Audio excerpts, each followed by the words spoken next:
தமிழ் பேசும் நெஞ்சங்களுக்கு வணக்கம். இன்றைக்கி நம்ம பார்க்க போகிற விமர்சனம் கிளாஸ்மேட்ஸ். கால் டாக்ஸி டிரைவராக இருக்கிற கண்ணனுக்கும் மனைவியை வேலைக்கு அனுப்பிட்டு அதில் வர வருமானத்தை வழி இல்லாமல் செலவழிக்கிற சக்திக்கும் மாமன் மச்சான் உறவு. அதை கூட்டணி அமைத்து நாள் முழுக்க குடித்து கும்மாலம் அடிக்க பயன்படுத்துகிறாங்க.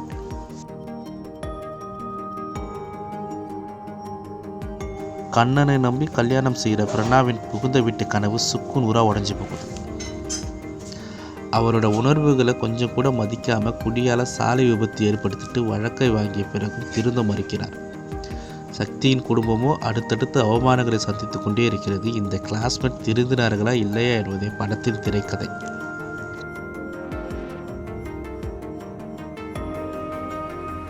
குடியின் தீமைகளை விலக்கி எப்போதாவது படங்கள் வருவதுண்டு. இந்த படம் குடிமகன்களால் குடும்பங்கள் பொதுவெளியில் எதிர்கொள்கிற சேதாரம் எப்படிப்பட்டது என்பதை நகைச்சுவை குன்றாமல் சொல்லியிருக்கு. தினசரி மது அருந்தினால்தான் அன்றைய நாள் நகரும் என்கிற அளவுக்கு அதற்கு அடிமையாகி இருப்பவர்களின் குடும்பங்கள் பொதுவெளியில் எவ்வாறெல்லாம் அவமானங்களை சந்திக்க நேரிடும், குடிநோய்க்கு ஆளானவர்களின் தீராத அனத்தல் நாத்தல் ஆகியவற்றுடன் என்ன செய்கிறோம் என்பதை தெரியாமல் போதையில் நிதானமிழந்து செய்யும் அவச்செயல்கள் எப்படிப்பட்டவை, அவற்றை குடும்பத்தினர் எந்த எல்லை வரை சகித்துக் கொள்வார்கள், அவமானங்களுக்கு பிறகு குடியிலிருந்து மீள நினைத்தால் அதற்கு தீர்வு இருக்கிறதா இல்லையா என்பது உட்பட குடிநோயாளிகளின் உலகை அருகிலிருந்து கவனிப்பது போல ஜனரஞ்சகமான திரைக்கதை எழுதியிருக்காரு இயக்குனர் சரவண சக்தி.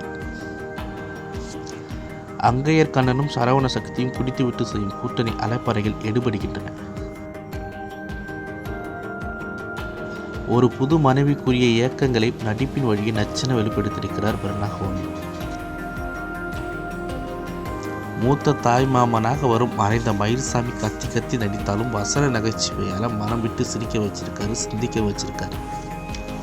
கொளுத்தும் வெயிலில் கோட் சூட்டுடன் வலம் வரும் துபாய் ரிட்டன் சாம்ஸ் குடிநோய் பிரச்சனையால் அல்லல் படுகிறவர்களை டீ அடிக்ஷன் செய்கிறேன் என பேர் வழி என்று அவர்களுடன் பழகி பெரும் குடிமகனாக மாறி போவது, அவர் டிஎம் கார்த்திக்குடன் இணைந்து செய்யும் ரகலைகளும் கூடுதல் நகைச்சுவையை வரவேற்கின்றன. அவ்வப்போது தோன்றி கிளைமேக்ஸில் எதிர்பாராத திருப்பத்தை கொண்டு வரும் அயலி அபிநட்சத்திராவின் நடிப்பும் சிறப்பு.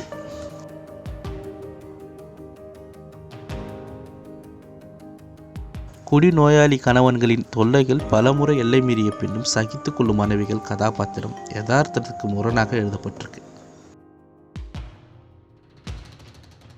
குடிநோய் அதற்கு அடிமையாக இருப்பவர்களுக்கு மட்டும் சேதாரத்தை உருவாக்காமல் அவர்கள் குடும்பத்தின் நிலை சமூகத்தில் என்னவாக மாறிப்போகிறது என்பது பற்றி வெளிப்படையாக பாடம் எடுத்திருக்கும் இந்த கிளாஸ்மேட்ஸை கவனித்து கற்றுக்கொள்ளலாம்.